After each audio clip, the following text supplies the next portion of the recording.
Ukasha Muhammad Syahki disunat sejak masih bayi, Zaskia Sungkar dan Irwan Syah beri alasannya. Zaskia Sungkar dan Irwan Syah yang menyunat baby Ukasha di usia kurang dari 1 bulan. Zaskia Sungkar dan Irwan Syah pun menjelaskan mengapa ia memilih menyunat anak sejak bayi.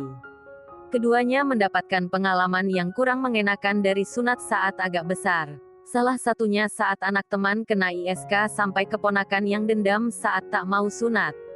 Meski mempunyai tujuan yang baik, namun nyatanya rasa khawatir itu masih menyelimuti kedua pasangan itu. Lebih lanjut, Zaskia Sungkar pun mengungkapkan bahwa dokter juga memberikan saran lebih cepat lebih baik.